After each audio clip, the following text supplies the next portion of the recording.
संस्था की सहयोग करता है।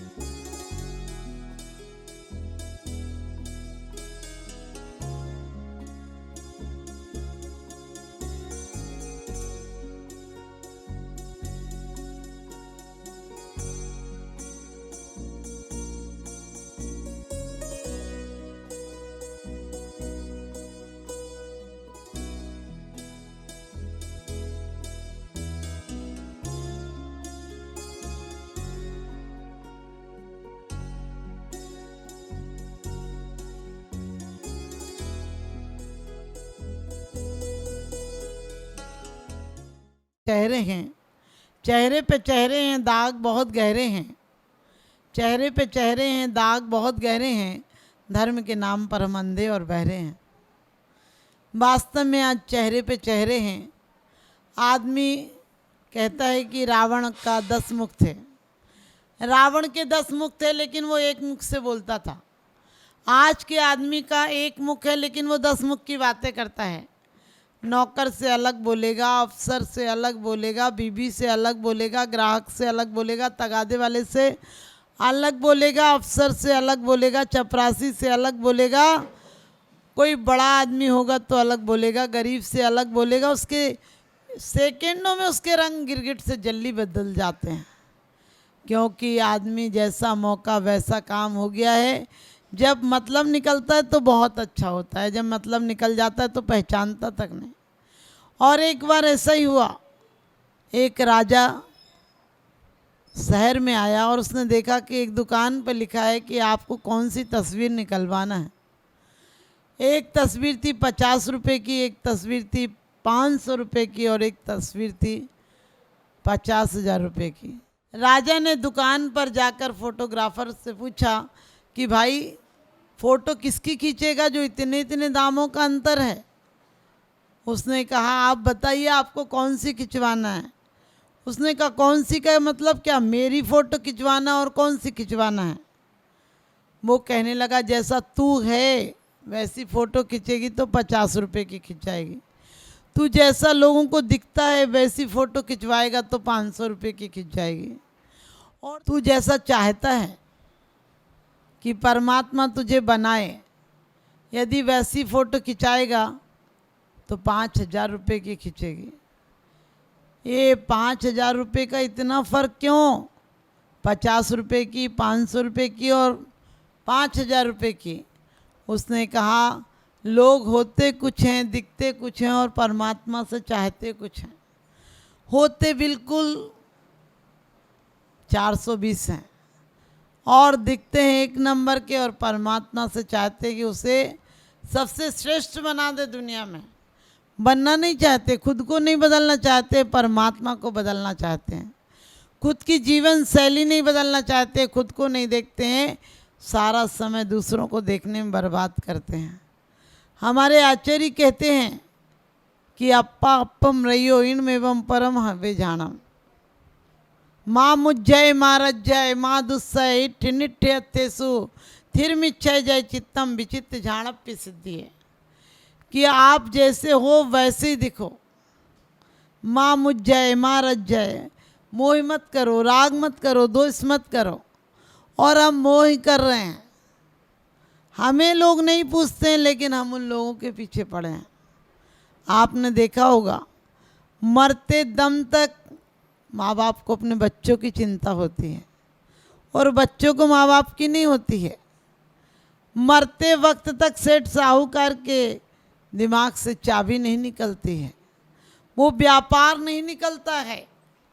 आपको लगता है वो मंदिर जाता है, वो साधुओं के पास जाता है, वो पत्नी के पास आता है, वो कहीं भी चला जाए उसे व्यापार ही दिखता है। वो मंदिर जाता है तो व्यापार के लिए जाता है कि मेरा व्यापार अच्छा चलाना। वो पत्नी से प्यार करने का मौका नहीं मिलता है क्योंकि उसका व्यापार खराब है। और जब इतने सालों तक व्यापार करेगा, छोटे से लेकर बुढ़ापे तक, जन्म से लेकर अर्थी तक सिर्फ व्यापार करेगा, तो मरते समय भी व्यापार करेगा। उस व्यापारी का दिमाग मरते वक्त भी शांति में नहीं हो सकता है। ये बैठेगा तो सिर्फ एक ही जगह बैठेगा, ये बैठेगा खुद की चेतना में बैठता है और कहीं नहीं बैठता है। इसकी योग्य स्थान नहीं है, लेकिन हमने सब काम के लिए टाइम निकाला, अपनी आत्मा को राग द्वेष से ऊपर करने के लिए टाइम नहीं निकाला। आप हिसाब लगाना पूरे जीवन काल में आप 5 साल तक भी अपने आत्मोत्थान की बात नहीं सोचते हो। आप ये नहीं सोचते हो कि एक दिन जाना ही है, मैं मुसाफिर हूँ।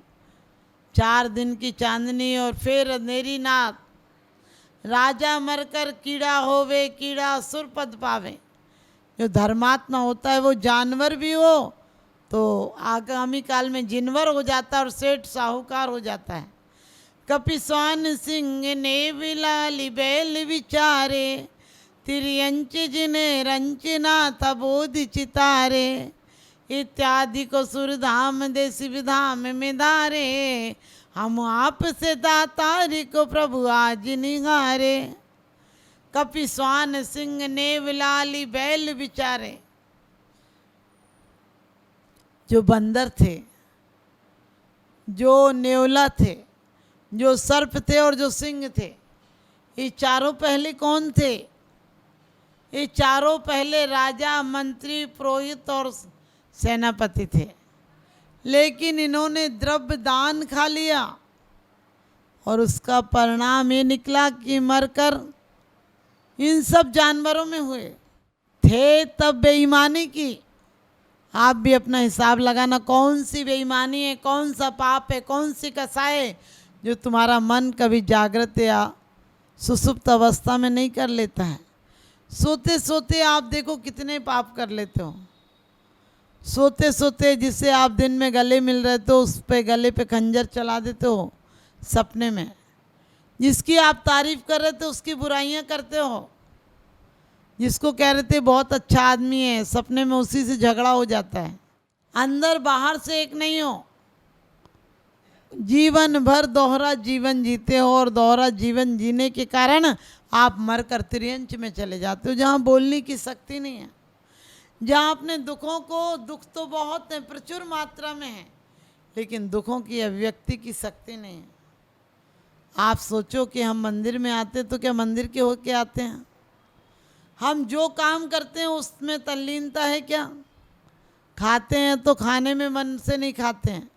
खाते में दुनिया के फ़ोन रहेंगे, इसको माल भेजना, इसका उधारी मंगाना, इसके यहाँ से पेमेंट आना था, इतने उलझन में खाते हो। कम से कम खाना तो सुलझन में खाया करो। खाने बैठो तो तल्लीन भाव से खाओ।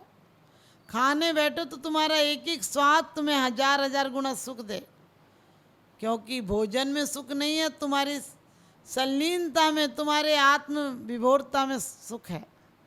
आपने देखा होगा यदि भोजन में सुख होता तो फांसी वाले को तो कहा जाता तुम्हें क्या खाना वही मंगा देंगे, लेकिन 100 में से कोई एक आध होता है जिसे खाने का ख्याल आता है। उस टाइम तो लोग रो रहे होते हैं, पछता रहे होते हैं। हमारा जीवन भी ऐसे ही होगा। त्रियंच गति में जाएंगे तो हम रोएंगे, तड़फेंगे। कहीं भी देखना घाव लग जाएगा तो कोई इलाज कराने वाला नहीं मिलेगा। आपको भूख लगी होगी और दूध देना बंद कर दोगे तो कोई चारा नहीं देगा। आप घोड़ा आदि बन जाओ तो आपको क्या होगा? आपको फिर भी यदि चल रहे हो, सीजन का टाइम है तो तुम्हें खाना मिलेगा और वरना कोड़े और मिलेंगे। लेकिन आदमी की आदत अलग हो गई। आदमी बाद में सोचता ही नहीं क्या होगा, अभी भी गफलत में रहता है। खाना खाओ तो ऐसे खाओ कि तुम्हारा खाना पूजन हो जाए, क्योंकि जैसा खाओ अन्न और वैसा होगा मन। आज आदमी अन्न बिल्कुल अशुद्ध खा रहा है, चौकर खा रहा है, भूसा खा रहा है, क्योंकि पहले ही खाद में जहर डाल दिया गया था, बीज में ही जहर डाल दिया गया। उसके बाद फल आते आते मशीनीकरण के कारण सारे सब सत्य उसका खत्म हो जाता है। मशीनीकरण के कारण इतने प्रेशर से गेहूँ आदि निकलता है कि उसका सारा सत्य समाप्त हो जाता है। और तुम सोचते हो माता जी आजकल सत्य नहीं रहा। अरे सत्य कहाँ रहेगा? तुमने सत्य रहने दिया। जानवरों के लिए पहले बाल में छिलका आता है, बाद में गेहूं का दाना पनपता है। एक गेहूं देते हो बीज को, एक गेहूं डालते हो भूमि में और वो बीज के अंदर चला जाता है, बीज अंदर चला जाता है। एक गेहूं के बदले में 72 गेहूं होते हैं। आप अपने जीवन में भी जरा सा दो तो सच्चे मन से दो, समर्पण से दो, और तुम्हारे बीज भी लौट कर आएंगे। एक नहीं हुआ तो 72 बीज आते, तुम्हारे 7200 बीज आएंगे। लेकिन जिनने पहले मौका मिला मंदिर का द्रव्य भरण कर लिया और मरकर सारे तिरियन चुए। अब यहाँ पहले जैन सेठ साहूकार थे तो हार देते थे, अब वहाँ राजा वज्रजंग और श्रीमती हार दे रहे हैं। वो चारों आंसू बहा रहे हैं कि हम भी ऐसी हार देते थे, आज खड़े हैं बाहर, आज देखने की कोशिश कर रहे हैं तो लोग डंडे मारते हैं हमें। आपने देखा आपके घर पर हार चल रहा और बंदर आ जाए तो लोग लाठी लेकर बिठा देते हैं। हो सकता है आपके घर के बुजुर्गों बेचारे श्रावक रहे, हार देखने आए हो, आप उसे निकाल देते हो। अरे सोचा करो कि ये मौका बार बार नहीं मिलता है। कहते हैं कि ये मौका आएगा, ये सरासर भूल है, और आज यदि काम नहीं लिया तो कल तो तेरे हाथ में धूल है, धूल ही लगेगी। लेकिन हम देते समय नहीं सोचते हैं कि हमें मिला है, तुम दें, सही ढंग से दें। और उस समय जब हार चल रहा था तो आंसू बहा रहा था, सिर पटक रहा था, और वो गंधोदक पहले परात आदि तो थी नहीं, किसी मिट्टी के बर्तन में धुलाए होंगे पैर, और मुनिराज की चरण रज में बार बार वो सब लेकर अपने मस्तक पर लगाते हैं, सिर फोड़ फोड़ कर रोते हैं। और जब ऐसा पश्चाताप करते हैं तो उसी भव में वहाँ से मरकर, आपको पता है, भरत के बेटे होकर मुख चले जाते हैं। हम अपने जीवन को जरा सी दिशा मोड़ दें, यही जीवन आपको स्वर्ग नजर आने लगेगा। जो आज आपको विषमताएं नजर आ रही हैं वही आपको समताएं नजर आने लगी, वो आपके लिए सहकारी बन जाएंगी। लेकिन हमारा जीवन ये सब नहीं सोचता है, क्योंकि कभी भी पापी बदल कर पुण्यात्मा हो सकता है। लेकिन हमको पाप से घृणा नहीं, हम पापी से करते हैं। किसी से गलती हो जाए, किसी के घर में कोई कमी हो तो हम उसे और उजागर कर देते हैं। अपनी ज़िंदगी में सादगी लाइए, बंदगी लाइए और जीवन को सफल बनाइए। अपने जीवन से दिखावा समाप्त कर दीजिए। अपने जीवन को इतना सरल शुद्ध बनाओ, हमें चेहरे दिखाने की ज़रूरत नहीं पड़े। आपके चेहरे नहीं, आपके चरित्र इतने उज्जवल हो जाएं कि आने वाले काल में तुम्हारी मूर्तियां बनाकर लोग पूजें, तुम्हें भी पूजेंगे, तुम्हारी मूर्तियां भी पूजेंगे। तो किसी की 100 बरस की ज़िंदगी से कुछ नहीं होता, किसी की 2 बरस की ज़िंदगी 100 काम करती है। हमारी आपकी ज़िंदगी सुंदर पथ पर चले, सकारात्मक सोचो, सबका भला चाहे तो आपको भी भविष्य में सबका भला चाहो, तुम्हें वात्सल्य गुण प्रकट होगा और तुम तीर्थंकर हो जाओगे, स्वयं तिरोगे और लोगों के तिराओगे। तो आप सब वो कहते हैं जहाज बने, जिसमें आप सभी वो जहाज बने जिसमें बैठकर पार होते हैं। आप सबको मेरा आशीर्वाद, आपकी जीवन नैया भी एक दिन पार होकर भव पार जाए, मेरा यही शुभ आशीर्वाद।